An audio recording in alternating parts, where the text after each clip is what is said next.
Welcome to The Last Word. He's Chris Post, David Jenkins. Chris, basketball season is in the books. Yeah. No it's state gone. champions from Southeast Missouri from the first time I can remember in a while. It's gone and it's never coming back. It's coming back. It'll be back in is? about 6 or 7 months probably. Yay. They'll be playing basketball in a few months over at Dexter and the Rib Cities. Yay. Okay.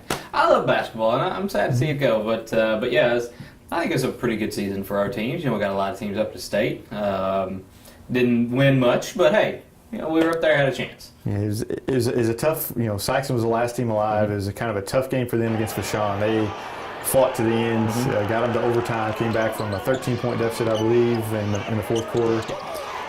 Tied it up, get to overtime, and just didn't have enough in the tank. And, it was hard to see, you wanted to win so bad, but, it was a tough loss for them. But they put a good foot forward and really showed how good Sykeston basketball can be. Exactly, and for the team that they had to go up against Vashon, just loaded. One of those teams. Looked like a junior college team. Yeah, exactly. And to take them and have chances to win, they even held a lead in overtime. I think it was 63-62 at one point.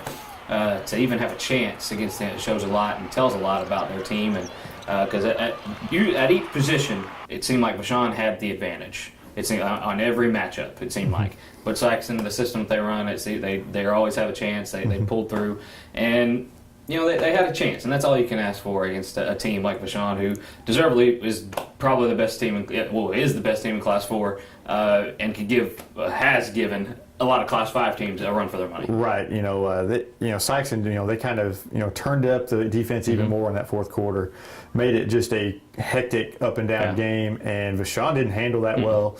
Sykeston, you can't play that extreme way for 4 quarters, but for a quarter, and they were able to turn it on and really turn it up, and they did a tremendous job of forcing pressure, forcing turnovers for them pressure, and did a great job getting back in that game and getting it tied. And Vashon just holding on by the skin of their teeth, trying not to have a Northern Iowa meltdown. Yeah, the X factor in that game was Corey Gilbert. I mean, the kid hit 5 threes, I believe, and coming into the game, he was not a 3-point threat at all. I mean, I think he was. He may have went 6 of 8 or something like that. If he hit 5, for sure. But yeah, he was the X factor. Without him, Vashon doesn't win this game. And he hit big 3 after big 3, and I think he came out in the second half and he hit a couple back to back, and it was that kind of put the things in motion to keep them in the lead. But I mean, when you have the bigs that they have, when you have guys on the outside who's probably not expected to hit shots on the outside, hitting shots on the outside, and you got those bigs inside. It's tough, right? The fact that Sykeston out rebounded them was a huge thing for me. It was just Vashon turned the ball over more, and Sykeston out rebounded them. But the thing was that Vashon shot the ball better, and we said that Sykeston was going to have to shoot the ball well, and they really did not. 3 of 16 from 3-point. Dominic Dyes is usually pretty sure-handed. He went 0 for 8. 8 turnovers from Dyes, senior. He kind of maybe tried to do a little too much in this game, I think. Well, and they were all over him, and those long arms. It's tough to shoot over those long arms they had, and it was a tough day for him. Yeah. But He had a couple shots there at the end to tie it, and one of them was blocked. The other one was a half-court shot that was off the mark. But you can't hang your head. They played tremendous in that game. They did. And then they turned around in the third place game, and not so much. I was a little disappointed. I was a lot disappointed in the third place performance. I understand you're very disappointed about losing the semifinal game to Vashon, and probably to a team that you feel like maybe has an advantage with their players. I think that Sykeston and the people surrounding their program and the fans kind of felt like Vashon's kind of one of those super teams that picks their players. And I can understand the frustration there in losing that game, and losing it the way that they did is very disappointing. They showed that disappointment in that third place game with absolutely no fire, no passion, nobody. Go ahead. Give me a minute. I'm very disappointed in the coaching of Sykeston, and I've never said that before. But the coach sat on the bench and did not get up and do his normal walk on the sideline, yell. and your team takes cues from your coach. And I believe that's what, Jeff City's coach is up yelling and screaming, trying to get his team fired up and ready to go, and it showed. They played like it. Sykes, I understand they're tired. You can tell their shots were short, and that comes from tired legs. And I understand it was a tough loss, but I think you've got to put your best foot forward, and as a coach, say, hey, look, all right, we're going to try to win this game. There's no unimportant games out here, and I didn't get that feel. And I'm going to make the argument that there are unimportant games, and it's that third place game that's unimportant. The fact that it's played, that's another issue. Yeah. I don't agree that there should be a third place game. I think it's a waste. Yeah. Any other? But any game you play, I think you should try to win and try to do your best. There are people who paid money. Good money to get in those games and see and watch them play. And those fans did everything they could to try to get behind the team, trying to get them going, and they just wouldn't get going. And it's a shame. And it's a blip on the radar screen, and I do understand the disappointment, but I wish that it wouldn't have happened the way it did. Yeah, you wanted them to kind of say, okay, we lost this tough game. That's the story. You lost this tough game. You got to come back harder this next game, end on a good note. There was no interest. They didn't want to be there, and like a lot of teams in those third place games, what's the point? There's no. There's no incentive. You're getting a trophy. There's no incentive to win that game unless you're a Helias who kind of wanted to prove that they belonged up there and they wanted to win. Right. Sykeston, I think. They belonged up there. They knew they belonged up there, so they wanted to play a state championship. And it's not just Sykeston. I don't want to just throw Sykeston on the bus, because we watched Incarnate Word in the girls, who was dominant, and we saw them lose to a team that was not very good, I didn't think, in my opinion. And we watched them lose to them in a third place game, and there was the same way. Everybody was sitting on the bench. You're still just not over that loss from the night before, and I understand that. I just wish that make more of an effort to try to get your team fired up. And if it doesn't work, it doesn't work. Yeah. But I just wish that let's just not play the third place games. We want to have this conversation. Yeah, and I don't give two games at Mizzou Arena or Hearn Center one and Mizzou. Who cares? You travel along in a quarterfinal or a sectional game. What's the difference? Right, and I know Misha's just trying to be, all right, look, you're already up here. We'll go ahead and play this third place game. But nobody cares. We didn't care. Nobody in that entire gym cares about that third place game, unless you're Helias, because Helias definitely wanted to win. Well, I'm going to say a lot of the Sykeston fans did care. There was a lot of fans standing up cheering, wanting them to win that game, wanting them to, and you want to end the season on a high note too. If you're, there's a lot of fans who wanted that win, and it's kind of I don't know. If it's there, if you're going to have the game, in my mind, you want to win the game. Yeah. I've never went into a game saying, I don't care if we win or lose this game. I've never went into a game that way. I always want to win. I understand that. You got to have that competitiveness about it, and it just wasn't there for Sykeston. And I'd like to get your thoughts, Jinx, on the team that beat them in the semifinals, Vashon. I did a little research. There might be a little misconceptions about this public school system in St. Louis and what where players come from, how they end up at Vashon. What are your thoughts on? For those of you who don't know, a lot of Vashon's players came from Madison Prep, who is no longer a school. So a lot of them followed Coach Tony Irons to Vashon, and that they had a lot of good players. And the kid who hit the threes, Gilbert, was from SLU High. He's from SLU High, transfer from SLU High. Had a lot of different players from different pieces of different schools. What are your thoughts on that as far as maybe kind of building a super team kind of thing? Vashon's done it for years. Yeah.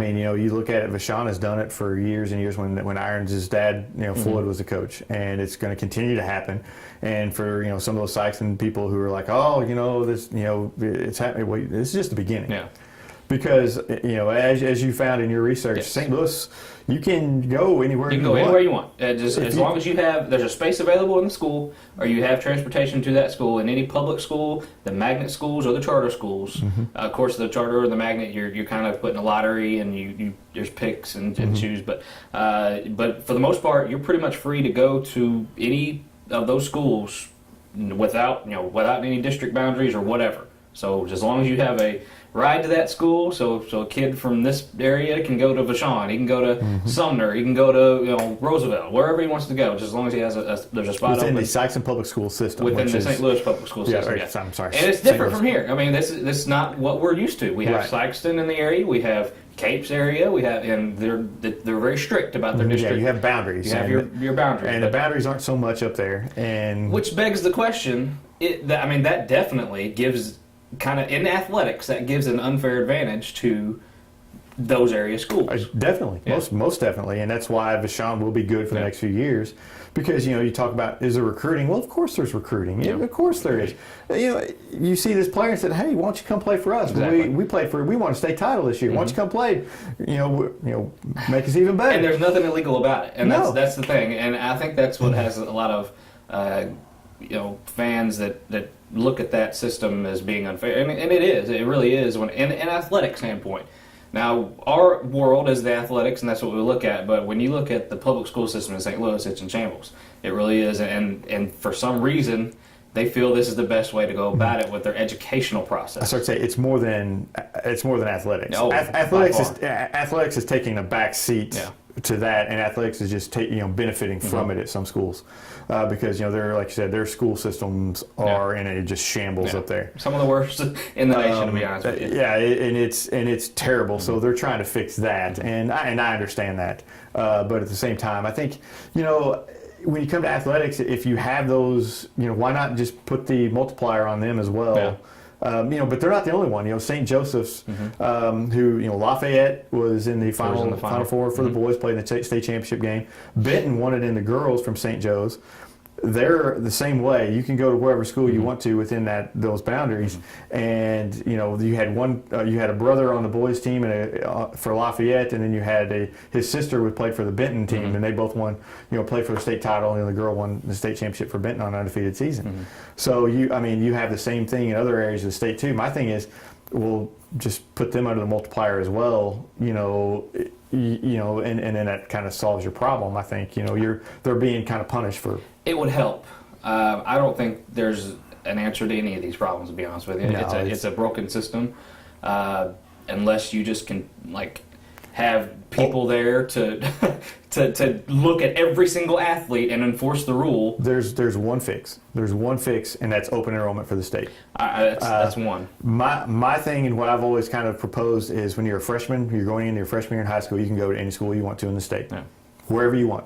As long as you have transportation, kind of the same way.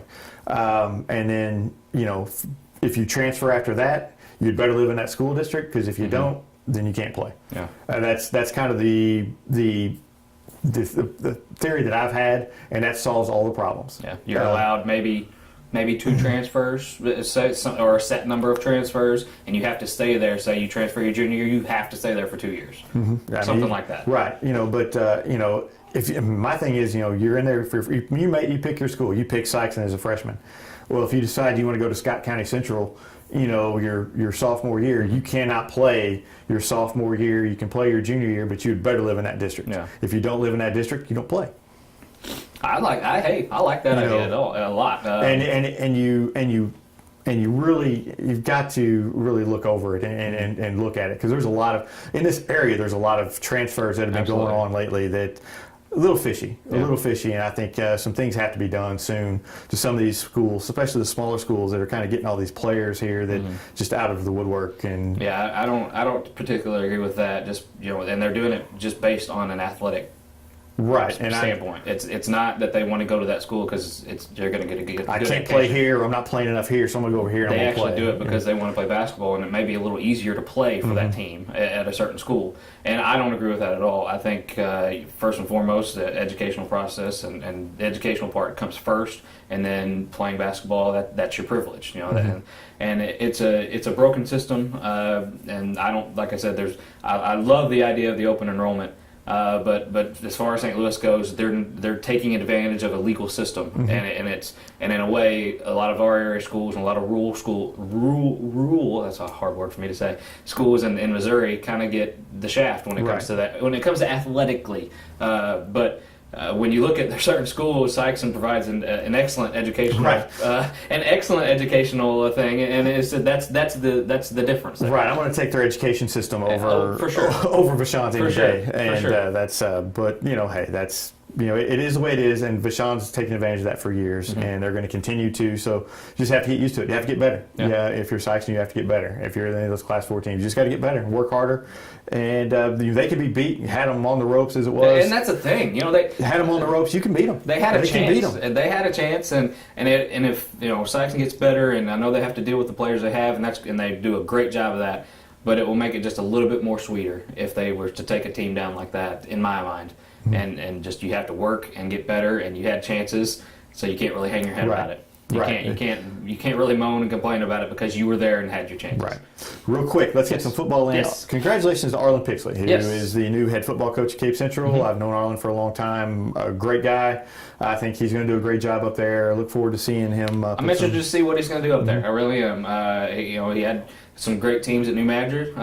He's going to have great athletes. Yeah, at he's Cape going to have Central. some athletes. He's going to have the pieces, so we'll see just exactly what Coach Pixley can do. And at a big school, he's got a shot at a big school to do some big. I think it's going to be a lot like Norman. Norman got him in the weight room. Yeah. Arlen's going to do the same thing. I think and it's going to be fun to see. I think they're going to continue to be good for the next few years, and we'll wish Arlen Pixley the best. Some other coaching changes in basketball I don't know if we talked about this or not, but it's official, but it's pretty much well known that Aaron Bidwell from South Pim, he's going to go to Hayti. He's going to be the new head coach at Hayti. Dustin Ferguson took an administrative job at Clarkton. So there's a little bit of coaching changes. We still got to find the dominoes are just starting to fall. They are starting to fall a little bit. So hopefully we'll have a little bit more information as the weeks go on.